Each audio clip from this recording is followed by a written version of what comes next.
नमस्कार दोस्तों, स्वागत है आप लोग का हमारे चैनल मैथ्स मेकर में।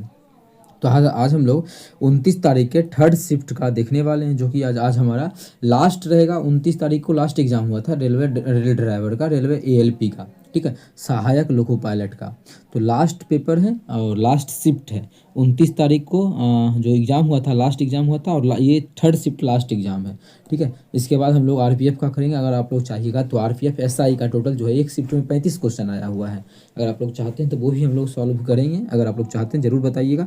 इसके बाद हम लोग आरआरबी जेई का आंसर किया आएगा, उसका भी सॉल्यूशन करेंगे। फिर टेक्नीशियन का आंसर किया आएगा, उसका भी करेंगे। लेकिन टेक्नीशियन का आंसर की अभी आने में टाइम है, लेकिन आरआरबी जेई का तो जल्दी ही आ जाएगा। एग्ज़ाम तो ख़त्म ही होने वाला है आजकल में।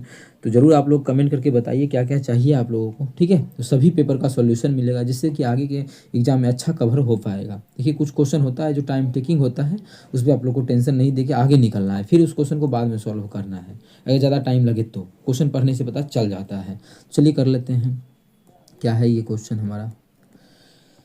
श्री हरि ने अपनी आय का 36% खाद्य पदार्थों पर और शेष का 25% कपड़े और चिकित्सा और परिवहन पर खर्च करता है। शेष राशि का आधा भाग वह प्रत्येक माह बचाता है, प्रत्येक हर एक महीना बचाता है, ठीक है। हर वर्ष 1,80,000 बचाता है, तो उसकी मासिक आय ज्ञात कीजिए। अच्छा, हर एक साल बचाता कितना है, तो हर एक साल बचाता है कितना, 1,80,000। कितना, 1,80,000। ये एक साल में बचाता है ना, हर एक माह है, हर एक वर्ष, हर एक वर्ष जो बचत करता है वो 1,80,000। अच्छा, हर एक महीना का बात करें तो महीना कितना होगा, एक महीना में कितना बचत करता है, तो 12 से भाग करेंगे तो 15 12 180, 15,000। 15,000 रुपया का महीना वो बचत करता है, ठीक है। महीना निकाल दिए तो क्वेश्चन को आसान हो गया। फिर 24 से गुना उना भाग हम लोग नहीं करेंगे, ठीक है। अब देखिए पढ़ते हैं। किसी का भी आय जो है अपने आप में कितना होता है, 100%। किसी का भी आय जो अपने आप में होता है 100% होता है। 36% खाद्य पदार्थों पर खर्चा कर दिया। जब 36% खाद्य पदार्थों पर खर्चा कर दिया तो बोला है शेष राशि का 25%। शेष कितना बच गया, 36 जब खर्चा ही कर दिया तो शेष कितना बचा, तो 36 खत्म हो गया तो शेष जो बचेगा 100 में 36 चल जाएगा। जब 100 में 36 घटाएंगे तो शेष जो बचेगा वो 64 बचेगा। 64 का बोला है 25%। 25% मतलब 25/100, ठीक है। 25/100 मतलब 25 × 100, 4 × 16 मतलब 16% के बारे में बोला है। 16% के बारे में, मतलब 16%, ठीक है। शेष का मतलब ये तो 16% कुल का आ गया ना, लेकिन अगर शेष का बात करती है, शेष का 25%, शेष का 25% है, लेकिन कुल का 16% है। कैसे, देखिए, शेष का तो 25 से निकाले हैं तब ना 16 निकला है, ठीक है। तो क्वेश्चन बोला है इसका, ये जो खर्चा हुआ है क्लोथ पे, चिकित्सा पे, परिवहन पे खर्च होता है, और शेष राशि का आधा भाग वह प्रत्येक महीना बचाता है। अब शेष बचा कितना उसके पास, तो टोटल था उसके पास 100, उसमें से टोटल खर्चा कितना कर दिया, 6 6 12 1 2 बाकी 1 3 1 4 1 5, 52 खर्चा कर दिया। तो उसके पास बचा कितना, तो 52 खर्चा कर दिया तो उसके पास जो बचा वो 48% बचा। कितना बचा, 48%। ये क्या होता है, इतना क्या करता है, प्रत्येक माह बचाता है। शेष राशि का आधा भाग, इतना नहीं बचत करता है। शेष जो इतना बचा तो बोला है शेष का आधा, तो शेष का आधा कितना हो जाएगा, 24%। मतलब 24% वो क्या करता है, हर एक मंथली इतना रुपया बचत करता है। इतना बचत करता है परसेंटेज में, और एक्चुअल में जो हर एक महीना हम लोग निकाले हैं बचत जो करता है वो 15,000 बचत करता है। कितना करता है, 15,000। ये हमारा निकल गया। इतना में किसी प्रकार एक एक चीज़ आप लोग को हम अच्छे ढंग से समझा के कराए हैं। अगर इसको काटते हैं कितना, 6 से ही काट देते हैं, तो 6 से काटेंगे तो 15 6 के 25 6 के 150, तो 25 पर 2 गो 0, 6 से काटेंगे तो 6 चौके 24, और कटेगा 4 से इसको काटेंगे तो ये 25 बार में कट जाएगा। 4 से 25 चौके 100, तो 25 गुना 25, 1% का जो मान आ गया वो आ गया 625। कितना आ गया, 625। लेकिन हमसे क्वेश्चन में पूछा है, क्वेश्चन में क्या, उसकी मासिक आय ज्ञात कीजिए। किसी का भी जो मासिक आय होता है वो कितना होता है, 100% होता है अपने आप में। 1% का मान इतना, तो 100% का मान कितना हो जाएगा, तो 625 में 100 से गुना कर देंगे तो ये हो जाएगा हमारा 100% का मान। तो उसका जो मासिक आय है वो हमारा है 62,500 जो कि हमारा चौथा ऑप्शन में है। तो चौथा ऑप्शन हमारा बिल्कुल करेक्ट आंसर हो जाएगा। उम्मीद करते हैं दोस्तों समझ में आ गया होगा। देख सकते हैं बोर्ड के द्वारा भी यही आंसर दिया गया है। कहीं भी किसी प्रकार का कोई भी दिक्कत हो किसी भी क्वेश्चन में कमेंट करके पूछ सकते हैं, ठीक है। अगर हम यहाँ पे 12 से भाग नहीं करते तो फिर हम यहाँ एक महीना का निकाले तो एक महीना हम 12 से गुना करते तो बात फिर लास्ट में वही आता, ठीक है। लेकिन यहाँ क्या किया हम लोग आसान कर दी तो एक महीना का निकल गया। चलिए अगला क्वेश्चन पे चलते हैं। थोड़ा सा कैलकुलेटिव क्वेश्चन था लेकिन क्वेश्चन आसान था। ये इतना x का 26 है तो x का मान ज्ञात करें। आप आसान तरीका से भी निकाल सकते हैं, मतलब इसका बेसिक जो है या फिर मान के भी निकाल सकते हैं। बेसिक से ही निकाल लेते हैं। माध्य 26 है। माध्य क्या होता है? कुल योग बटा कुल संख्या। तो माध्य बराबर फॉर्मूला होता है माध्य, तो ऐसे लिखते हैं कुल योग। योग कितना हो जाएगा?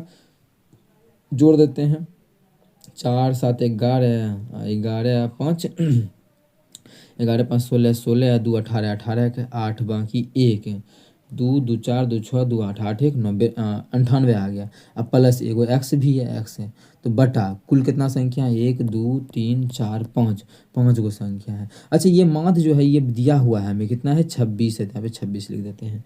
जब 26 में 5 से गुना करेंगे कितना हो जाएगा? 26 पचे कितना होता है? 26 30 दोनों बार 130 हो जाएगा। बराबर कितना हो जाएगा? 98 प्लस एक्स। लेकिन क्वेश्चन हमसे बोला था एक्स का मान ज्ञात करें, तो एक्स का मान जो हो जाएगा वो हमारा 130। इधर क्या है? प्लस 98, इधर आएगा तो माइनस 98 हो जाएगा। माइनस 98 जब सॉल्व करेंगे तो एक्स बराबर हो जाएगा 32। कितना आ जाएगा? एक्स का मान 32 आ जाएगा। तो हमसे क्वेश्चन में यही पूछा था कि एक्स का मान क्या होगा, तो वो हमारा चौथा ऑप्शन में 32 है। तो चौथा ऑप्शन हमारा बिल्कुल करेक्ट आंसर हो जाएगा। कौन सा ऑप्शन? चौथा ऑप्शन। उम्मीद करते हैं दोस्तों समझ में आ गया होगा। कहीं भी किसी प्रकार का कोई भी दिक्कत हो किसी भी क्वेश्चन में कमेंट करके पूछ सकते हैं। ऐसे आप लोग को अगर दूसरा तरीका से बनाना है तो वो भी तरीका से बना सकते हैं। कैसे? दूसरा इसका ट्रिक क्या है? अगर आप लोग ट्रिक से बनाना चाहते हैं इसका हम ट्रिक पे ही समझा देते हैं। ट्रिक पे भी आसान तरीका से बन जाएगा। मार्क्स तो 26 होना चाहिए लेकिन इसके पास है कितना? 22 है। चार कम है इसके पास ना, 4 और मिलाना पड़ेगा इस साइड। इसके पास कितना है? 1 कम है। इसके पास क्या है? 1 अधिक है 26 से। 26 यहाँ पे क्या है? 26 से इसके पास 2 कम है ना, 2 और देना पड़ेगा। ओवरऑल कितना देना पड़ेगा इस सभी के पास? देखिए तो 1 से 1 गया, 4 2 6 और देना पड़ेगा। 26 तो है ये है और 6 और देंगे तब क्या होगा? मेकअप हो जाएगा। देखिए ना ये 6 क्या है यहाँ पे और मिलाना पड़ेगा। क्या ये सब कम कम था, माइनस माइनस था, कम कम था, तो हमको और 6 प्लस करना पड़ेगा। तो प्लस करेंगे तो आ जाएगा 16 कितना हो जाएगा? 26 से 6 32। तो 32 इसका करेक्ट हो जाएगा। चाहे ये तरीका अच्छा लगा हो चाहे ये तरीका। इस तरीका में थोड़ा सा टाइम लगा होगा, ये तरीका आसान है। जैसे भी सही लगे उस प्रकार से बनाइए। दोनों तरीका आप लोग को हम हमेशा बताते रहते हैं। चलिए अगला क्वेश्चन पे चलते हैं। अगला क्वेश्चन हमारा है, अगला क्वेश्चन नंबर 17 क्या है? वह सबसे छोटी प्राकृत संख्या कौन सी है जिसे इतना में जोड़ा जाना चाहिए तो यह पूर्ण वर्ग बन जाए? 12 में अगर जोड़ेंगे तो पूर्ण वर्ग बन जाए। किसको जोड़ेंगे? 13 को जोड़े कि इसको जोड़े कि इसको जोड़े कि इसको जोड़े? तो सभी को जोड़ के हम लोग चेक करते हैं और नियम लगाएंगे। क्या? जो हम लोग जानते बचपन से पढ़े हैं, क्या? किसी भी पूर्ण वर्ग की इकाई अंक पे 2 3 7 8 नहीं आ सकता है। अगर किसी भी संख्या के लास्ट में 2 3 7 8 आता है तो वह पूर्ण वर्ग नहीं होगा। ये चीज़ नहीं आना चाहिए, ठीक है। पहला ऑप्शन 13 मान के देखते हैं। अगर 13 जोड़ेंगे कितना हो जाएगा? ये 5 2 2 1 1225। तो डायरेक्टली दिख रहा है कि 1225 किसी का वर्ग होता है? बिल्कुल होता है। 1225 किसका वर्ग होता है? तो 35 का होता है। 25 25 4 12 1225। 35 का स्क्वायर होता है 1225 का। मतलब इसमें ज़्यादा सोचना नहीं, पहला ही जोड़ने से पूर्ण वर्ग बन गया। तो आगे हमको जाना ही नहीं, क्योंकि कोई भी ऑप्शन को एक ही आंसर होगा। जब पहला से ही आंसर मिल गया तो हम आगे क्यों जाए? तो ऑप्शन के थ्रू भी इस क्वेश्चन को बहुत ही जल्दी बनाया जा सकता था। अब आगे देखिए जो कि क्वेश्चन एकदम टॉप लेवल का है, ठीक है। ये क्वेश्चन शायद कल के शिफ्ट में भी पूछा, शाम में करवाए थे आप लोग को। कल शाम में निकल के परसों के साथ वो मतलब 29 के फर्स्ट शिफ्ट में 29 तारीख का फर्स्ट शिफ्ट। अभी जो हम लोग करें 29 का जो है वो थर्ड शिफ्ट है और 29 के फर्स्ट शिफ्ट में भी ये क्वेश्चन सेम करवाए थे। सबसे पहले ये देखिए कौन किसके बराबर है? ए बी का मान 6 है। तो ए बी का जो मान 6 है वो ए बी किसके बराबर है? यहाँ जो है आर क्यू का मान 6 है, मतलब ए बी जो है वो आर क्यू के बराबर है। तो इतने को अगर लिख के देते हैं ए बी आर क्यू कहाँ साथ लिखल है? देखिए इधर है ए बी लगातार है, यहाँ आर क्यू लिखल है नहीं पी आर लिखल है ना, तो गलत है। यही तरीका बताए थे चेक करने का। ए बी कहाँ है, यहाँ पे लास्ट में ए बी है और यहाँ पे पी क्यू है, तो ये भी एक क्यू को पकड़ के चाहे तो बहुत सारा ऑप्शन छांट सकते हैं, ठीक है। ए बी लास्ट और first A B R Q, ये आंसर हो सकता है, ये आंसर हो सकता है, लेकिन आगे भी चेक करेंगे, अभी कन्फर्म नहीं बताएंगे, क्या पता लास्ट वाला हो जाएगा। ए बी लगातार है और यहाँ देखिए ए बी है क्या, नहीं है आर पी है। जैसे ए बी है यहाँ पकड़ रहे हैं ना लगातार, तो यहाँ भी लगातार ही होना चाहिए दूसर में भी, तभी वो सर्वांग सम कहलाता है त्रिभुज। बच्चा को इस नहीं पढ़ाया जाता है क्लास 10th में, बहुत टीचर नहीं पढ़ाता है, वो बात अलग है, लेकिन ये तरीका यही है क्वेश्चन को बताने का। अगर यहाँ ए बी है तो यहाँ ए बी बराबर किसी का आर क्यू कहते हैं, यहाँ पे आर क्यू होना चाहिए, है नहीं है, तो एक ही ऑप्शन मैच किया, तो कौन सा ऑप्शन, ऑप्शन तीसरा। देखिए कौन सा बोर्ड के द्वारा दिया गया, तीसरा ही दिया गया है, होगा ही वही, लेकिन आगे हम पकड़े ही नहीं। आगे भी पकड़ के कल जैसे बताए थे, तीनों का तीनों पकड़ के आप लोग को बताए थे, लेकिन यहाँ पे उतना जरूरी नहीं लगा, इतना पकड़ के भी हम आंसर को टिक कर सकते हैं। जैसे कोई विद्यार्थी एसी पकड़ता है, मानिए एसी, तो एसी 10 है, तो और किसमें एसी 10 है, यहाँ पे पी क्यू 10 है, मतलब एसी बराबर पी क्यू है, यहाँ से भी पकड़ सकते थे। मतलब एसी और पी क्यू लगातार होना, साथ ही साथ होना चाहिए। जहाँ ए अगर पहला स्थान पे ए है तो पहला क्यू पी होना चाहिए, लास्ट में सी है तो लास्ट में क्यू होना चाहिए, ऐसा होना चाहिए। तो ए सी जैसे देखिए ए सी लगातार है और पी क्यू लगातार है, यहाँ पे हो सकता है ये, लेकिन हो सकता है और तो सेटिस्फाई नहीं किया, सारा तीनों का तीनों जो जो मान दिया सब सेटिस्फाई होना चाहिए। अगर इसके अनुसार चेक करते तो पहला हो सकता था, फिर हम लोग दूसर पे आते चेक करने के लिए, एक से नहीं होता तो, ठीक है। जैसे ए सी और कहाँ पे है, ए सी देखिए लास्ट है फर्स्ट है, यहाँ पे ये तो नहीं होगा। ए सी क्या है लगातार यहाँ पे है 2 गो में, और पी क्यू यहाँ पे ये भी सही हो, ये तो सही है, ये तो सही हो गया। यहाँ पे देखिए ए सी लास्ट और फर्स्ट में, लास्ट और आर क्यू है, तो ये गलत हो गया। तो कोई एक ही ऑप्शन पहला से ही मिल गया था, तो आगे हमको चेक ही नहीं करना था, लेकिन चेक करना है तो आप लोग को इसी तरीका से करना था। कोई 2 ऑप्शन मैच होता तो फिर हम लोग दूसर को न पकड़ते, तो इससे नहीं हुआ, 2 ऑप्शन मैच हुआ तो फिर हम दूसरा भी पकड़ते, दूसरा से भी नेम मैच होता तो फिर तीसरा 3 को एक और भुजा दिया था 8 वाला, पी आर यहाँ भी 8 है, बी सी 8 है, तो इसको पकड़ते, लेकिन एक ही से निकल गया तो आगे जाना भी नहीं है। यही होशियारी आप लोग को भी लगाना है। तो सर्वांग समता का नियम जो होता है इसी प्रकार से लिखा जाता है। चलिए अगला क्वेश्चन हमारा है क्वेश्चन नंबर 21। दिए गए व्यंजक का मान ज्ञात कीजिए। इसका क्या करना है, हमें मान ज्ञात करना है। क्या करना है, इसका मान ज्ञात करना है। तो चलिए हम लोग इसका मान ज्ञात कर लेते हैं। सबसे पहले भाग का काम करेंगे, तो भाग का करेंगे तो 7 6 के 42, 6 आ गया तो हो गया 6, इधर बच गया गुना 2, जब 6 में 2 से गुना करेंगे तो 12 हो जाएगा। मतलब इसका जो आंसर हो जाएगा वो 12 हो जाएगा, जो कि हमारा किस ऑप्शन में, ठीक है। तो अगला क्वेश्चन हमारा है क्वेश्चन नंबर 23। हम लोग क्वेश्चन नंबर 23 कर लेते हैं, तो इसमें कोई दिक्कत है नहीं है ना, ठीक है। 12 आ गया, इसको सॉल्व करते, के का मान ज्ञात करना बहुत आसान है। देखिए 155 और नीचे में हमें दिया है 0.155 बराबर, इधर क्या है 15.5 है और नीचे में क्या है के है। सबसे पहले अगर खेलना है तो दशमलव को ही उड़ाइए तो आसान होगा, बच्चा को सॉल्व करने बहुत आसान होता है। इसका भी दशमलव उड़ाएंगे तो यहाँ से देखिए सॉल्व हो जाएगा।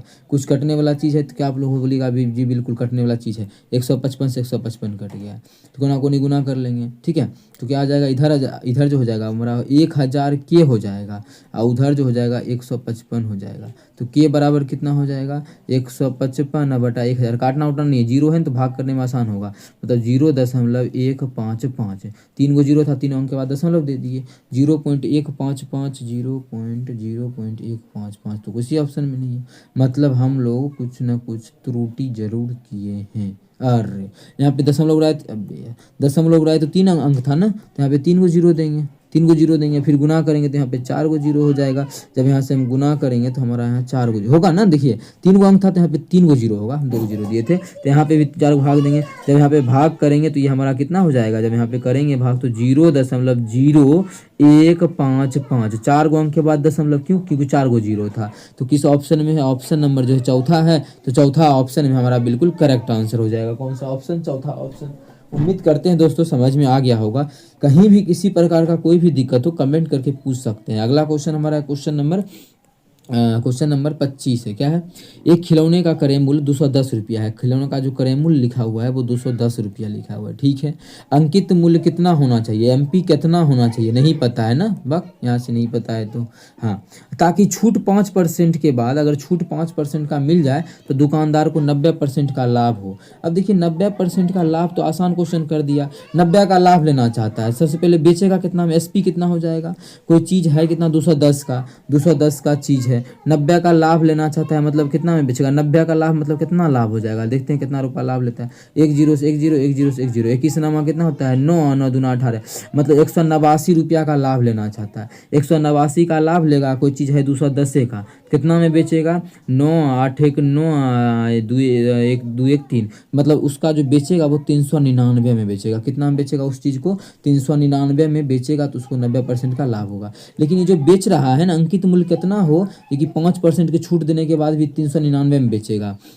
इसका मतलब है कि अगर मानिए ये 100 हम मान लेते हैं, 100% मान लेते हैं, 100%, तो जब इसमें 5% छूट देंगे कितना में बेचेंगे 95% में। बोला है ना कि 5% छूट देने के बाद कि 90% का लाभ होता है, तो 5% का छूट दे देगा तो 90 का लाभ होगा, मतलब कितना में बेचेगा 399 में, तो बेचेगा जो वो 399 में बेचेगा। तो यहाँ से 1% का मान कितना आ जाएगा, 1% का जो मान आ जाएगा वो आ जाएगा 399/95, कितने 399/95। लेकिन हमें जो क्वेश्चन में निकालना है वो 100% का, कितना का मान 100% का मान, तो 100% का मान देख रहा हम 100 से गुना करेंगे, काटेंगे तो 19 पच्चीस कितना हो जाएगा 95, एकरा काटेंगे 19 से तो 19 का 19 दूना 38, 19 का 19 21 बार में कटेगा।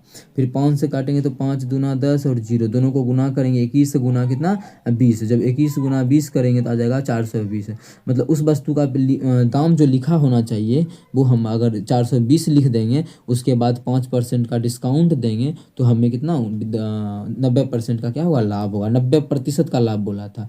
तो कौन सा ऑप्शन 420 हमारा ऑप्शन दूसरा है, तो दूसरा ऑप्शन हमारा बिल्कुल करेक्ट आंसर हो जाएगा। कौन सा ऑप्शन दूसरा। उम्मीद करते हैं दोस्तों समझ में आ गया होगा। ALP का असिस्टेंट रेल ड्राइवर का ये प्रश्न है, इतना ही आसान पूछा जाता है, देखिए कितना आसान है। ठीक है, चाहे तो इस क्वेश्चन को ऑप्शन के थ्रू भी क्वेश्चन को बनाया जा सकता है, जो भी 21 का इस प्रकार से करके, लेकिन चलिए हम लंबा तरीका पे छोड़ते हैं अभी।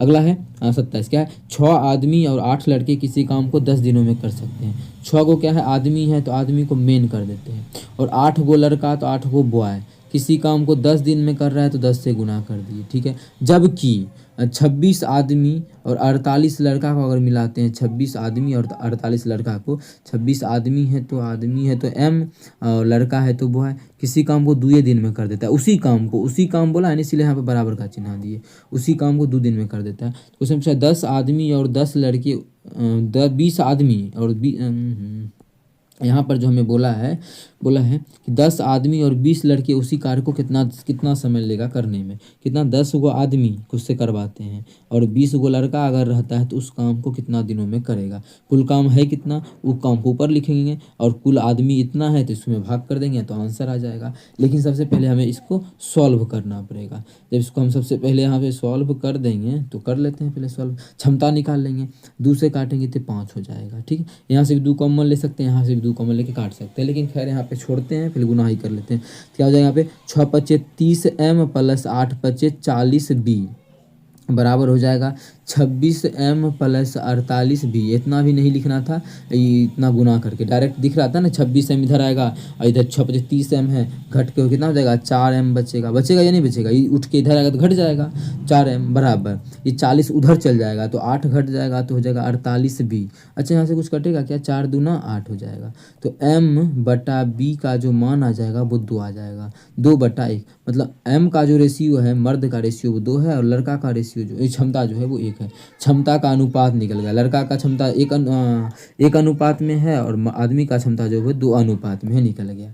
तो इसका किससे काम करवाना है, 10 आदमी और 20 लड़का से, तो इसका क्षमता कितना हो जाएगा, आदमी का क्षमता जो हमारा है, ठीक है, तो कितना हो जाएगा 10 गुना M का जो अनुपात है, M का यहाँ पे हम थोड़ा सा इसको पतला करना चाहेंगे, 10 गुना क्षमता M का कितना है 2 है, अब प्लस 20 गुना B का कितना है 1 है, तो 20 और 20 40, मतलब क्षमता जो हो गया इसका 40 क्षमता से करवाना है क्वेश्चन को, काम को। देखो ना 10 आदमी और 20 लड़के मतलब 40 क्षमता, इसका जो क्षमता निकाले 10 आदमी और 20 लड़के का इतना, कुल काम है कितना, तो देखिए वही काम बोला था ना, दोनों काम तो बराबर है, चाहे ये काम ले चाहे ये काम ले, जो मन करे वो काम ले लीजिए, जैसे यही काम ले लेंगे तो कुल काम है कितना, तो मान पुट करेंगे तब पता चलेगा।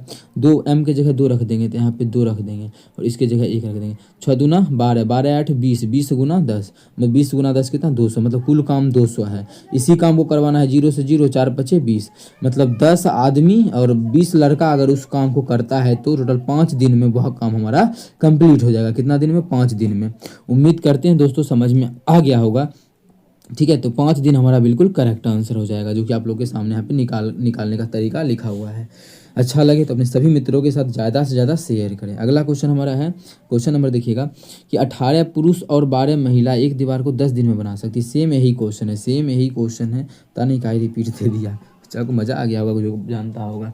क्या 18 पुरुष है तो 18 गो पुरुष है, अब प्लस 12 गो महिला है तो 12 गो वोमेन है। और बोलें तो प्लस का चिन्ह देते हैं, या बोलें तो बराबर का चिन्ह देते हैं। ठीक है, पीछे भी देखिए प्लस और ही बोला था, इसीलिए यहाँ पे देखिए प्लस दिए थे। ठीक है, हाँ 10 दिन में बना सकता है तो 10 से गुना कर दिए, बराबर 6 पुरुष को पी मान रहे हैं, 8 गो महिला है तो महिला को वमेन कर दिए। किसी काम को उसी दीवार को 14 दिन में, तो दीवार तो है 14 दिन में, तो समान दीवार था तो बराबर का चिन्ह दिए, बना सकता है। तो पूछा एक महिला को अकेले इस काम को करने में कितना समय लगा। एक महिला को मतलब एक वोमेन को काम करने में, यहाँ जो क्वेश्चन में बोला था 10 पुरुष और 20 लड़का का, और यहाँ पे बोला है सिर्फ और सिर्फ एक महिला को, तो बटा एक महिला कर दिए। यहाँ पे क्या कुल काम लिखेंगे, तो पहले इसका अनुपात निकालेंगे तभी तो, जब काटेंगे तो 5 हो जाएगा, यहाँ काटेंगे तो 7 हो जाएगा। ठीक है, जब गुना करेंगे तो हो जाएगा 8 पचे 40 पी और प्लस 12 पचे 60 डब्लू, बराबर इधर हो जाएगा 7 छके 42 पी प्लस 8 सती 56 डब्लू, यही हो जाएगा। यहाँ से पी और डब्लू एक साथ करेंगे तो इधर इसी को 40 को उधर ले जाएंगे पी के पास, तो 2 पी हो जाएगा उधर जाके, बराबर। और 56 को 60 के पास लेंगे तो 56 में से 60 गया तो 4 डब्लू हो जाएगा। अच्छा कुछ कटेगा क्या, बिल्कुल 2 दूना 4, तो P और W का जो रेशियो आ जाएगा वो 2:1 आ जाएगा। मतलब पुरुष का जो क्षमता है वो 2 है, महिला का जो क्षमता है वो 1 अनुपात में है। कुल काम कितना होगा, चाहे यहाँ बैठा ले चाहे यहाँ, तो कुल काम कहीं से भी निकल जाएगा, तो यहीं से बैठा लेते हैं कुल काम, पीछे भी समझा ही दिए हैं। 2 रख देंगे और इसका मान क्या है, m है का 1 है, तो 8 दूना 16, 16 12 कितना हो जाएगा 18 10 28, तो कुल काम हमारा हो गया कितना 28 है। अब गुना कितना, ये तो 28 इसका आया, गुना 10 भी था ना, तो गुना 10, कुल काम इतना हो गया। इसको करना है एक महिला का जो क्षमता है वो कितना है, देखिए तो 1 अनुपात में है, तो W की जगह कितना रख देंगे, 1 रख देंगे, तो यहाँ पे रख देंगे 1 गुना महिला का 1, जब सॉल्व करेंगे तो आ जाएगा 280। मतलब अगर एक महिला करना चाहती है यही दीवार को बनाना चाहती है तो समय लगेगा 280 दिन का। कितना दिन का समय लगेगा, 280 दिन का, जो कि हमारा ऑप्शन नंबर चौथा में है, तो चौथा ऑप्शन हमारा बिल्कुल करेक्ट हो जाएगा। था नहीं क्यों, सेम क्वेश्चन दोनों का दोनों दे दिया है, ये और इस क्वेश्चन में कोई डिफरेंस नहीं है, दोनों का दोनों सेम है। आप क्वेश्चन को बना सकते हैं बहुत ही बेहतरीन ढंग से। चलिए अगला क्वेश्चन कर लेते हैं 31 नंबर। क्या है 31 नंबर, अपनी कुल आय में से संजय ने 20% घर के किराए पर और बाकी का 70% घरेलू खर्च पर खर्च किया। यदि 1800 रुपया बचाता है तो उसकी कुल आय मान लीजिए कितना है, एक्स मान लीजिए ना, आसान क्वेश्चन है एक्स। अब 20% घर के किराए पे खर्चा कर दिया, जब 20% खर्चा कर दिया तो बचा कितना उसके पास 80%, तो शेष तो उसके पास 80 ही बचा, क्योंकि 20 तो खर्चा कर दिया। क्वेश्चन बोला जितना भी शेष बचेगा, शेष का 70% घरेलू के काम पे खर्चा करता है। अब शेष का जो भी 70% भी खर्चा कर दिया तो शेष का बचा कितना, इसका 70% खर्चा कर दिया तो शेष का 30% तो बचेगा, मतलब शेष का 30% वो बचत करेगा। एक्चुअल में जो बचत करता है इतना सब करने के बाद 1800 का, मतलब ये जो बराबर हो जाएगा वो 1800 का हो जाएगा। इस प्रकार से आसान तरीका से निकाल सकते हैं। ठीक है, 0 से काटेंगे तो 1 0 2 0, 2 0 से 2 0 खत्म हो जाएगा। काटेंगे इसको हम 3 से काटेंगे तो 3 छके 18 600 आ जाएगा। ठीक है, और भी कटेगा 4 से काटेंगे तो 4 दूना 8, इसको अगर हम 4 से काट दिए तो 15 चौके 7 150 आ जाएगा। ठीक है, और भी कटेगा क्या, अभी 2 से काटेंगे तो 75 हो जाएगा। ठीक है, कितना 75, तो x बराबर कितना उधर हो गया 75, तो 75 और यहाँ पे 2 0 उधर जाके गुना में हो जाएगा, तो 2 0 मतलब x क्या माने तो उसका आय, तो उसका जो कुल आय था वो हमारा 7500 था। ठीक है, तो उसका कुल आय कितना हो जाएगा 7500, जो कि दूसरा ऑप्शन है, तो दूसरा ऑप्शन हमारा बिल्कुल करेक्ट आंसर हो जाएगा। कौन सा ऑप्शन, दूसरा। उम्मीद करते हैं दोस्तों समझ में आ गया होगा, देख सकते हैं बोर्ड के द्वारा भी दूसरा ही ऑप्शन दिया गया है। कहीं भी किसी प्रकार का कोई भी दिक्कत हो किसी भी क्वेश्चन में कमेंट करके पूछ सकते हैं। इतना बेहतरीन ढंग से आप लोग को समझा रहे हैं तो आप लोग अपने सभी मित्रों के साथ इस वीडियो को ज़्यादा से ज़्यादा शेयर करें। आप लोग अगर चैनल पर नए हैं तो हमारे चैनल मैथ्स मेकर को सब्सक्राइब जरूर करें। ठीक है, चलिए अगला क्वेश्चन कर लेते हैं, क्वेश्चन नंबर 32। देखिएगा क्वेश्चन नंबर 32 क्या है। ठीक है, तो चलिए हम कर लेते हैं 32 नंबर क्वेश्चन। क्या है, एक बेईमान दुकानदार एक वस्तु को 23 रुपया प्रति केजी 1 किलो का दाम 23 रुपया बोल रहा है, बेचने का दावा किया। ठीक है, जिसकी कीमत उसे 25 रुपया प्रति केजी पड़ी। हालांकि गलत बाट का उपयोग करके उसने 1 किलो के बजाय 600 ग्राम दिया तो उसका कुल लाभ या हानि क्या हुआ, उसको लाभ हुआ या हानि। क्वेश्चन बहुत अच्छा बनाया गया है, ठीक है। लास्ट शिफ्ट था इसलिए लगता है कि क्वेश्चन एक बार धर दिया आप करके। देखिए इसमें टाइम अगर बर्बाद नहीं करना है, थोड़ा सा भी आप लोग को लगता है कि नहीं क्वेश्चन कैलकुलेटिव है, तो ठाक से आगे जाना है, सारा क्वेश्चन करना है, फिर यहाँ आके इस क्वेश्चन को सॉल्व करना है, क्योंकि हम जो बताएंगे हम बहुत अस्थिर से बताएंगे। यहाँ पे क्वेश्चन को देखिएगा, समझिएगा। एक बेईमान दुकानदार है, ठीक है। एक वस्तु को 23 रुपये बेचने का दावा किया कि हम बेचेंगे 23 रुपया प्रति किलो, लेकिन उसके घर से कितना जा रहा है 25 रुपया प्रति केजी। मतलब 1 किलो का दाम वो जो उस खरीद के लाया था 25 रुपया प्रति केजी। शॉपकीपर, दो आदमी होता है, सबसे पहले जो हम मेरा तरीका है बताने का उसी पे बताते हैं। एक होता है शॉपकीपर और दूसरा होता है कस्टमर। क्या कस्टमर को कैसे मिल रहा है सामान 23 रुपया पर केजी के हिसाब से, और ये खरीद के कितना लाया है 25 रुपया पर केजी के हिसाब से, ठीक है। तो दावा किया, बेचने का बेच दिया 23 रुपये किलो। 25 रुपये पर किलो खरीद के आया और बेच दिया 23 रुपये पर किलो, ठीक है, बेच दिया। लेकिन क्या हुआ कि गलत बाट का प्रयोग किया और 1 किलो की जगह पे 600 ग्राम दिया। लड़का तो देख रहा था कि हमको 1 किलो मिला, लड़का तो देखा 1 किलोग्राम मिला, लेकिन उसके सामने उस 600 ग्राम दिया उसको। तो 600 ग्राम को किलो में नहीं बदलने, क्या 600 ग्राम को जब किलो में बनाएंगे तो 2 से 600 ग्राम को जब किलो में 1000 भाग करेंगे 2 0 से 2 0 तो 0.6 आ जाएगा। मतलब उसको जो दिया गया 0.6 केजी दिया गया, कितना 0.6 केजी, ठीक है। अब देखिए मेकअप हो गया होगा, देख लेते हैं क्या होता है। तो 25 छके कितना होता है 150, मतलब 150 आ गया तो 15 रुपया आ जाएगा, 150 आ जाएगा ना किलो। दशमलव यहाँ देंगे तो 0 तो खत्म हो जाएगा, इतना आ गया। जब यहाँ गुना करेंगे तो आ जाएगा 23, मतलब 15 का चीज़ था, ठीक है। 15 का तो चीज़ था, लेकिन वो दे रहा है कितना में 23 में बेच रहा है। तो लाभ होगा या हानि, तो बिल्कुल यहाँ पे लाभ होगा। तो हानि का तो ऑप्शन ही यहाँ से कट जाएगा। तो बच्चा ये आंसर होगा चाहे ये आंसर होगा, दोनों में से कौन सा हम लोग देख लेंगे। तो कितना का लाभ हो रहा है, तो 15 का चीज़ अगर 23 में बेच रहा है तो डायरेक्ट ये 8 का लाभ हो रहा है। लाभ हमेशा 15 इस पे देखते हैं, तो 15 है तो 15 परसेंटेज निकालना है तो 100 से गुना कर देंगे। तो इसको सॉल्व करेंगे, 2 से काटेंगे, 5 से काटेंगे तो 5 तिया 15, इसको काटेंगे 5 दूना 10 और 0 तो करेंगे तो 160/3% का क्या हो गया, उसको लाभ हो गया। 160/3, नीचे में 3 है तो नीचे में 3 एकरे में है, इसमें 2 है नीचे में, तो यहो नहीं होगा। एक ही ऑप्शन दिया 53 सही 1/3। ऐसे हम लोग यहाँ पे सॉल्व करके निकालेंगे तो 5 3 बचे अब 15, 3 तिया ही 9, 53 सही 1/3% का उसको क्या हो रहा है लाभ हो रहा है। इतना ज़्यादा लाभ हो रहा है सिर्फ और सिर्फ बेईमानी के कारण, क्योंकि बोला तो हम हानि पर बेचेंगे, लेकिन क्या हो रहा है इसको लाभ हो रहा है। इस क्वेश्चन का सबसे अच्छा तरीका आप लोग को हम यही क्वेश्चन का सबसे अच्छा तरीका यही है क्वेश्चन को बनाने का। उम्मीद करते हैं समझ में आ गया होगा। कहीं भी किसी प्रकार का कोई भी दिक्कत हो किसी भी क्वेश्चन में कमेंट करके पूछ सकते हैं। चलिए अगला क्वेश्चन कर लेते हैं। क्वेश्चन नंबर जो हमारा है क्वेश्चन नंबर 40 है। क्या है क्वेश्चन नंबर 40, देखिएगा। 13 वर्ष पहले मनोरमा की आयु उसकी बहन की आयु 2/5 थी। मनोरमा और उसकी बहन की वर्तमान आयु का अनुपात 4:3 है, ठीक है। और इसको जैसे मन ऑप्शन के थ्रू भी कर सकते हैं, जिसमें वर्तमान आयु कितना दिया हुआ है किसका, मनोरमा और उसकी बहन की वर्तमान आयु, ये मनोरमा है और उसकी सिस्टर है। प्रेजेंट में जो आयु का अनुपात है वो 3:4 है, वो 4 है। 3:4 ही दिया था ना, 3:4 दिया था, ठीक है। इसका कलर हम सेम कर लेते हैं, ठीक है। 3:4 हो गया। ये कब का कहानी, ये जो है प्रेजेंट का कहानी, ये प्रेजेंट का क्वेश्चन बोला 13 वर्ष पहले। 13 वर्ष पहले मतलब एकरो में 13 वर्ष पहले जाएंगे और इसमें भी 13 वर्ष पहले जाएंगे। तो 13 वर्ष पहले का जो कहानी है, 13 वर्ष पहले के बारे में जो बोला है, उसकी बहन का जो आयु है, उसकी मनोरमा की आयु उसकी बहन की आयु का 2/5 उसकी बहन का ना, उसकी बहन का अगर 5 है तो मनोरमा का जो है उसकी बहन की आयु का 2/5, मतलब मनोरमा का आयु 2 है। यही क्वेश्चन में बोला है। इसीलिए देखिए बटा में नहीं आवे, इसलिए जो 2/5 था तो नीचे में जो था वो मान ली किसका, नीचे वाला को किसको मानेंगे। तो क्या बोला था क्वेश्चन, मनोरमा की आयु है उसकी बहन की आयु का, किसका उसकी बहन की आयु का, तो इसलिए उसकी बहन को ही मान लिए 5 है। तो इसकी बहन का 2/5 तो काट दिए तो मनोरमा का 2 आ गया। इसी प्रकार से माना जाता है जिससे क्वेश्चन क्या हो आसान हो सॉल्व करने में, ठीक है। दोनों में देखिए साल में बराबर का बढ़ोतरी हुआ है, लेकिन अनुपात में कितना हुआ है, इसमें 1 का घटा है, इसमें भी 1 बढ़ गया, उल्टा सीधा हो गया, इसमें घट गया इसमें बढ़ गया है। इसी चीज़ को इक्वल करने के लिए क्या तरीका है, इस दोनों के बीच का डिफरेंस कितना है 3 का है ना, तो यहाँ पे क्या करना है कि अपने मन से 3 से गुना कीजिए, ये जो 3 से ये जो 3 से, तो ये कितना हो जाएगा 3 तिया 9, ये हो गया 4 तिया 12।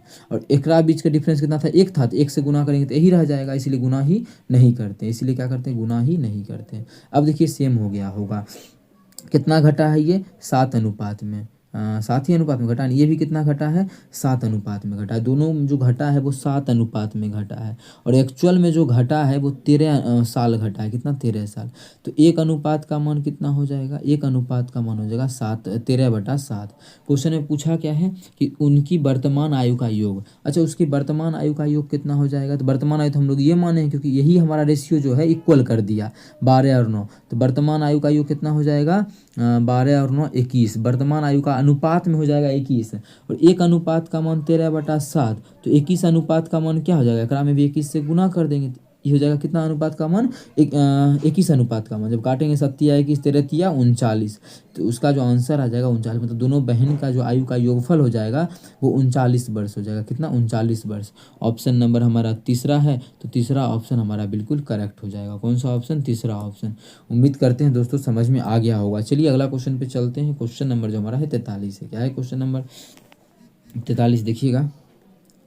एक आयताकार भूखंड का विकर्ण उसकी एक भुजा क्रमशः इतना है, ठीक है।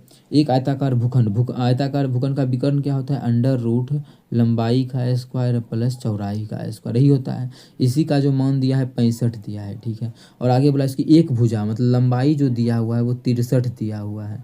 तो आयताकार भूखंड का परिमाप ज्ञात कीजिए। परिमाप मतलब कि हमें निकालना है 2 × L + B। परिमाप तो ही होता है लंबाई, आयत का परिमाप, क्योंकि आयताकार भूखंड है तो आयत का जो परिमाप होता है 2 × L + B हमें ज्ञात करना है। तो चलिए आसान तरीका से निकाल लेंगे इस क्वेश्चन को। तो यहाँ से सब सॉल्व करेंगे तो L² + B² बराबर कितना हो जाएगा 65 का स्क्वायर। ये स्क्वायर इधर रूट खत्म होता है स्क्वायर बन जाएगा, तो 65 का स्क्वायर निकलना आसान है। 5 का स्क्वायर 25, 6 है तो एक अधिक कितना होता है 7, 6 7 42, 42 25 आ गया। ये तो आ गया L² B² का मान आ गया। लेकिन हमें इसमें अगर घटा देंगे L का तो मान 63 आ गया है, तो जब यहाँ से हम सॉल्व करेंगे तो मान रखेंगे 63, तो 63 का स्क्वायर अब प्लस B²। तो अब देखिए इतना अगर करते हैं इसका भी स्क्वायर काफ़ी लंबा टाइम चल जाएगा। तो यहाँ से एक तरीका फटाक से क्या दिखा कि देखिए ये सभी चीज़ प्रैक्टिस से बहुत बेहतरीन हो जाएगा, क्योंकि हम जो भी क्वेश्चन लेके आते हैं डायरेक्ट आप लोग के सामने ही बनाते हैं, ऐसा नहीं कि पहले से हम प्रैक्टिस करके आते हैं और के जैसे, ठीक है। इसीलिए तरीका जो है जो दिखता है वही तरीका पे हम बनाने लगते हैं, फिर जो याद आता है वो भी आप लोग को हम समझा देते हैं। L का मान कितना, अच्छा यहाँ से अगर हम स्क्वायर रूट हटा देते हैं तो उधर जाके क्या स्क्वायर हो जाएगा, ये तो बिल्कुल यहाँ से खत्म होगा उधर जाके स्क्वायर। अच्छा हमें B² बराबर क्या हो जाएगा, तो हो जाएगा 65 का स्क्वायर अब माइनस L² उधर जाके घट जाएगा, तो L का मान कितना है 63, मतलब 63 का स्क्वायर। तो B² बराबर देखिए क्या मस्त तरीका दिखा, ये हो गया A² - B²। इसका मतलब A + B × A - B, A + B मतलब एक बार दोनों को जोड़ देंगे A + B इंटू क्या हो जाएगा A - B, मतलब एक बार दोनों को घटा देंगे A + B × A - B। तो B² बराबर जो हो जाएगा वो हमारा हो जाएगा 8 6 6 12, इतना गुना 2। देखिए कितना अच्छा तरीके से बिना सॉल्व किए इसका मान आ गया। ये स्क्वायर इधर है बराबर उस पर जगह क्या हो जाएगा अंडर रूट 164 गुना 2 लिख सकते हैं 128 और गुना 2। इसका B का जो मान आ गया वो कितना आ गया 8 × 4, तो B का जो मान आ गया वो 32 आ गया। B का मान 32 और L का जो मान हमें दिया है वो 63 दिया ही है, कितना 63, ठीक है। 32 8 8, अरे यार 8 दूना 16 क्यों, देखिए 32 नहीं, इसका वर्गमूल कितना हो गया, ये जो 64 था 64 का वर्गमूल 8 हो गया, और यहाँ पे क्या है ये 4 है, 4 का वर्गमूल कितना होता है, 4 का वर्गमूल 4 नहीं 2 होता है, मतलब B का जो मान आ गया वो 16 आ गया, और L का जो मान है वो 63 आ गया। B और L आ ही गया, तो हम क्या निकालना है वो निकाल देंगे। तो 2 × लंबाई जोड़ चौड़ाई दोनों को जोड़ेंगे कितना होगा 16 63 10 73 73 9 79 आ गया। दोनों को गुना करेंगे 9 दूना 18 8 बाकी 7 दूना 14 15। तो इसका जो परिमाप आ गया वो हमारा 158 आ गया, जो कि हमारा ऑप्शन नंबर चौथा में है। तो चौथा ऑप्शन हमारा बिल्कुल करेक्ट आंसर हो जाएगा। कौन सा ऑप्शन, चौथा। उम्मीद करते हैं दोस्तों समझ में आ गया होगा। कहीं भी किसी प्रकार का कोई भी दिक्कत हो किसी भी क्वेश्चन में कमेंट करके पूछ सकते हैं। अगला क्वेश्चन हमारा है क्वेश्चन नंबर 44, देख लीजिएगा। x का मान ज्ञात करना है। यहाँ पे क्या है समानुपाती का चिन्ह दिया हुआ है, तो आप लोग को तरीका बताएं क्या, समानुपाती जब भी आए तो अंदर को अंदर से गुना करेंगे तो 4 गुना 3.2 बराबर क्या हो जाएगा, बाहर को बाहर से करेंगे तो 8 गुना x। ठीक है, जब इसको काटेंगे 2 से काटेंगे तो 2 हो जाएगा, 4 से काटे इसको काटेंगे तो 1.6। तो x का जो मान आ गया वो 1.6 आ गया। कुछ क्वेश्चन ऐसा भी होता है जिसमें हम लोग टाइम सेव कर सकते हैं, जैसे इस क्वेश्चन में देखिए, क्वेश्चन को बनाते ही आंसर मिल गया, तो ऑप्शन हमारा चौथा बिल्कुल करेक्ट हो जाएगा। अगला क्वेश्चन हमारा ये है, इसमें भी देखिए टाइम सेव होगा। पूछा क्या है, 2015 के वार्षिक निर्यात और 2017 के वार्षिक निर्यात के बीच क्रमशः अनुपात। 2015 के बीच वार्षिक निर्यात कितना है देख लीजिए, 15 के बीच 25 है तो 25, ठीक है, अनुपात 17 के बीच, 17 के लिए कितना है, 17 में जो है 35 है, 35। क्वेश्चन में इसी का अनुपात पूछा है। जब काटेंगे तो 5 पचे 25, 5 सते 35, क्या आ गया 5:7, जो कि हमारा ऑप्शन नंबर तीसरा में है। तो तीसरा ऑप्शन हमारा बिल्कुल करेक्ट आंसर हो जाएगा। कौन सा ऑप्शन, तीसरा। उम्मीद करते हैं दोस्तों समझ में आ गया होगा। कहीं भी किसी प्रकार का कोई भी दिक्कत हो किसी भी क्वेश्चन में, कमेंट करके पूछ सकते हैं, ठीक है। तो ये हमारा तीसरा ऑप्शन बिल्कुल करेक्ट आंसर हो जाएगा। कौन सा ऑप्शन, तीसरा। चलिए अगला कर लेते हैं। एलसीएम इतना बराबर 54, एलसीएम एचसीएफ दिया है तो एन का मान, किस संख्या का एलसीएम, 27 और एन का। तो आसान क्या तरीका है, एलसीएम गुना पहली संख्या गुना दूसरी संख्या। पहली संख्या कितना है 27, गुना दूसरी संख्या क्या है एन है, एन। तो पहली संख्या गुना दूसरी संख्या बराबर एलसीएम गुना एचसीएफ। एलसीएम कितना है 54, गुना एचसीएफ कितना है 9 है, तो 9 हो गया एन का मान। जब काटेंगे तो 9 तिया ही 27, 3 से काटेंगे तो हो जाएगा 18 तिया 54। तो एन का जो मान आ गया वो 18। और भी तरीका था लेकिन इस तरीका से फटाक से निकल ही गया, तो फिर दूसरा तरीका अपनाना। तो इसका जो मान हो जाएगा वो हमारा 18 हो जाएगा, जो कि पहला ही ऑप्शन में है। तो पहला ऑप्शन हमारा बिल्कुल करेक्ट हो जाएगा, जो कि आप लोगों के सामने है। अगला क्वेश्चन हमारा देखिएगा क्या है, चक्रवृद्धि ब्याज का क्वेश्चन है। चक्रवृद्धि ब्याज की एक राशि, धनराशि 2 वर्ष में इतना अर्थात 3 वर्ष में इतना हो जाती है, तो वार्षिक रूप से रेट निकालना है। अब देखिए क्या इस पर बच्चा बनाने बैठ जाए तो बिल्कुल गलत बात होगा अगर इस क्वेश्चन को बनाने बैठता है तो। क्यों, क्योंकि ये कैलकुलेटिव क्वेश्चन है। इसके लिए क्या करना चाहिए, पहले से जो भी क्वेश्चन है वो सभी को बना के उसके बाद ये क्वेश्चन आके बनाने का है। क्यों, देखिए कितना टाइम लगेगा। पहले हम लोग चलते हैं आगे सारा कर लेते हैं फिर यहाँ पे आएंगे, ठीक है। ये क्वेश्चन का आप लोग को कल के शिफ्ट में आप लोग को ये क्वेश्चन का फॉर्मूला ही बोले थे याद रखने के लिए, ठीक है। इसका अगर स्क्वायर नहीं था तो स्क्वायर इधर रूट हो जाता है, तो बोले थे इसका होता है 1 + cos थीटा। क्या, 1 + cos थीटा। अब देखिए यहाँ से स्क्वायर हट गया है तो उधर जाके रूट हट गया तो स्क्वायर हो गया, मतलब इसका 1 + cos थीटा होगा। कहाँ बताए थे, तो कल का जो मतलब कल ये शिफ्ट जो था, ये थर्ड शिफ्ट है ना अभी करवा रहे हैं, देखिए सेकेंड शिफ्ट में करवा चुके हैं आप लोग को। ये पूछा गया है 29 तारीख के सेकेंड शिफ्ट में। तो अभी तो आप लोग लास्ट शिफ्ट कर रहे हैं ना, लास्ट एग्जाम का लास्ट शिफ्ट। तो यहाँ देखिए दोनों का दोनों आप लोग को समझाए थे। जब ये पैटर्न ये रूट खत्म होगा तो इधर जाके स्क्वायर बन जाएगा। ऊपर में प्लस तो नीचे में क्या हो जाएगा माइनस, ऊपर में प्लस तो नीचे में माइनस, यही था ना, ऊपर में प्लस तो नीचे में माइनस। तो सेम अभी यही है क्या, या माइनस में है, ये थोड़ा सा का अंतर आ गया ना क्वेश्चन में, कि यही है, देख लेते हैं एक बार, थोड़ा सा का अंतर है, देख लेते हैं। अब कहाँ है विभाग, यहाँ पे है, अच्छा माइनस यहाँ आ गया। जैसे यहाँ पे माइनस आया, जैसे यहाँ पे माइनस है, थोड़ा सा का अंतर है, तो यहाँ पे हमारा ये ऑप्शन नहीं हो जाएगा। जैसे यहाँ पे अंतर आ गया तो क्या हो जाएगा, यहाँ पे 1, यहाँ पे माइनस तो नीचे में क्या हो जाएगा 1 + cos थीटा। बस अंतर है ये, वहाँ पे प्लस था तो यहाँ पे उल्टा था, यहाँ पे बस थोड़ा सा का अंतर है। अगर प्लस रहेगा तो ऐसा होगा, माइनस रहेगा तो बस यहाँ का चिन्ह हो जाएगा 1 + cos थीटा। यहाँ पे माइनस तो नीचे में प्लस, 1 + cos थीटा ही तो होगा, ठीक है। ऊपर में माइनस तो नीचे में प्लस, सेम चिन्ह नहीं होगा। तो इसका ऑप्शन दूसरा हमारा बिल्कुल करेक्ट होगा। कल के क्लास में अगर नहीं देखे हैं तो कल का जाके देखें, वहाँ पे हम साबित कर चुके हैं। इसका देखिए बोर्ड के द्वारा भी यही दिया गया होगा ही यही। तो करना क्या आप लोग को, इसको आसान तरीके से आप लोग निकाल लीजिए, या फिर वैल्यू पुटिंग तरीका से भी बना सकते हैं, जो मन करे वो वैल्यू पुट कीजिए। लेकिन तरीका क्या है, इसको याद रखने का है क्वेश्चन को। चलिए आगे चलते हैं।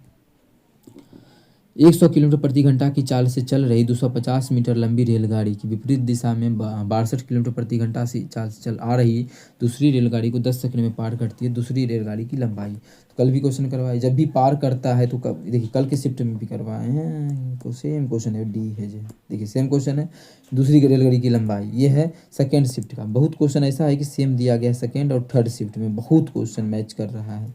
हालांकि इतना नहीं करना चाहिए, गलत बात है क्वेश्चन में। तो इसीलिए तो एनालिसिस बंद करवाया गया कि क्वेश्चन क्या होता है कि मैच होता है। बहुत टीचर ना क्या हल्ला किया था कि क्वेश्चन मैच नहीं होता है, नहीं होता है, सेम क्वेश्चन नहीं पूछा जाता है। देख सकते हैं आप लोग के सामने रखा हुआ है, सभी क्वेश्चन कितना सेम है, ठीक है। देखिए सबसे पहले कुल दूरी कितना हो जाएगा, एक ट्रेन का जो लंबाई है 250 मीटर, दूसरे ट्रेन का लंबाई नहीं जानते तो कुल दूरी, दूरी बराबर क्या होता है, चाल गुना समय। एक ट्रेन इधर जा रहा है, दूसरा इधर जा रहा है, विपरीत दिशा में जाता है, 100 है, 100 किलोमीटर विपरीत दिशा से आ रहा है ना, तो विपरीत दिशा में क्या होता है, चाल जुड़ जाता है। ये है 100 किलोमीटर प्रति घंटा से एक ट्रेन, दूसरा ट्रेन है 62 किलोमीटर प्रति घंटा से 62, जब जोड़ेंगे चाल तो जाएगा 162 किलोमीटर पर घंटा।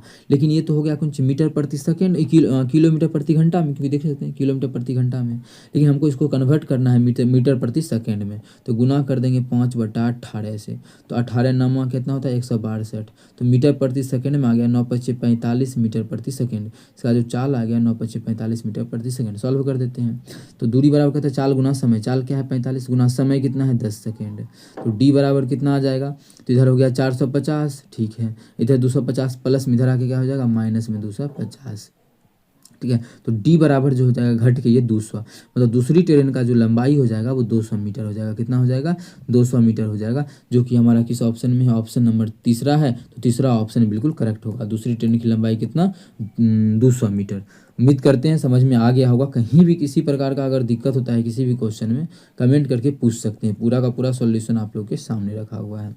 चलिए अगला क्वेश्चन, टोटल हमारा कितना क्वेश्चन बचा हुआ, बस एक क्वेश्चन और है, दो क्वेश्चन और कर लेते हैं। क्या है, 10 सेंटीमीटर त्रिज्या वाली एक गेंद ली जाती है और उसके केंद्र में 1 सेंटीमीटर त्रिज्या का एक बेलनाकार छिद्र ड्रिल किया जाता है।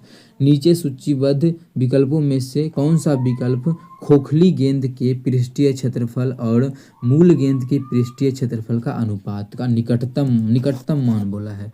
निकटतम मान बोला है तो हम लोग इसको सॉल्व करेंगे, बहुत ही अच्छे ढंग से इसका आंसर आ जाएगा। किसका किसका अनुपात बोला है तो उसका हम लोग यहाँ पे लिख लेते हैं। खोखली गेंद का कुल पृष्ठीय क्षेत्रफल, खोखली का कुल पृष्ठीय क्षेत्रफल, ठीक है। दूसरा इसका मूल जो स्टार्टिंग में था उसका कुल पृष्ठीय क्षेत्रफल, यहाँ से हम लोग निकालेंगे, आंसर आ जाएगा, ठीक है। तो सबसे पहले मूल में क्या था, तो मूल में जो था 10 सेंटीमीटर त्रिज्या का एक गोलाकार गेंद था, तो गोलाकार गेंद था तो इसका क्या होता है क्षेत्रफल, तो 4πr², आर क्या हो जाएगा 10 का क्या हो जाएगा यहाँ पे r² त्रिज्या का स्क्वायर। इसका खोखला से बताना है, तो खोखला का क्षेत्रफल मेन ये क्वेश्चन सच में अच्छा क्वेश्चन पूछा है ना, अच्छा बनाते हैं, लग तो रहा है कि अच्छा क्वेश्चन है कि खोखला दे दिया है ना, इसमें जोड़ने घटाने का काम आएगा। ऐसे अच्छा क्या सब क्वेश्चन अच्छा ही होता है, ठीक है, कर लेते हैं सॉल्व। तो उसके केंद्र में 1 सेंटीमीटर त्रिज्या का एक बेलनाकार छिद्र डाला गया है। जैसे एक गोला है, जैसे हम यहाँ से गोला बनाते हैं, क्वेश्चन वो बेहतरीन ढंग से आप लोगों को अगर समझाते हैं तो समझिएगा। एक हमारा ये क्या है, गोला है, ये एक गोला है, तो अभी बन जावे, हाँ चलिए, एक हमारा ये गोला बन चुका है जो कि आप लोगों के सामने है। इसमें एक बेलनाकार छिद्र डाला गया है, एक बेलनाकार डाला गया है, क्या बेलनाकार बोला है यहाँ पे क्वेश्चन देखिएगा।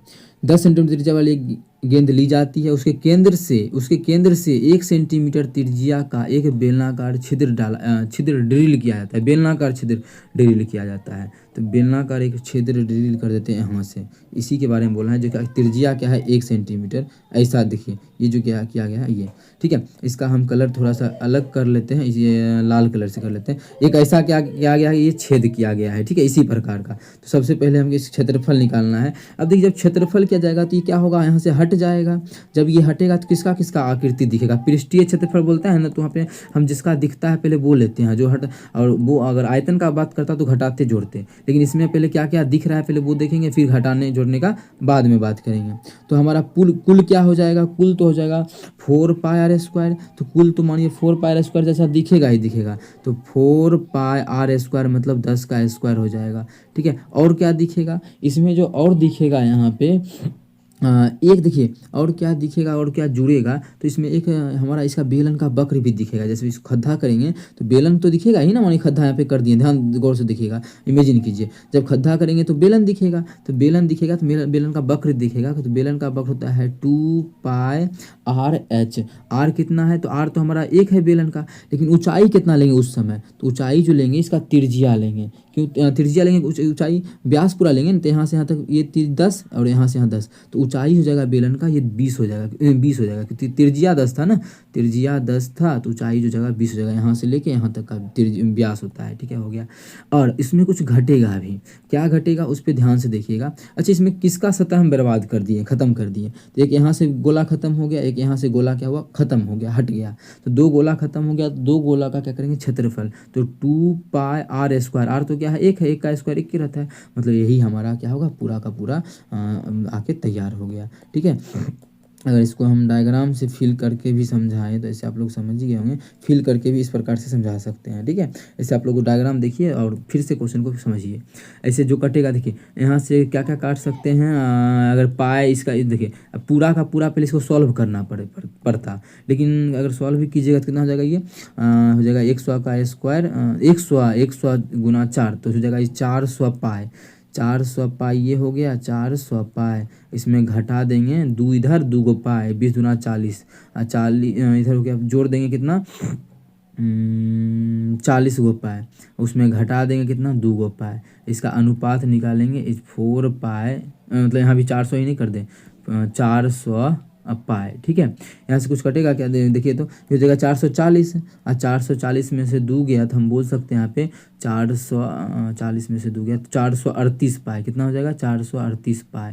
ठीक है, पाए उधर भी काट सकते थे लेकिन यहाँ भी काटेंगे तो कोई बड़ा इशू नहीं आएगा। अच्छा, यहाँ से क्या होगा, पाए से पाए खत्म, 2 से काटेंगे तो हो जाएगा 219।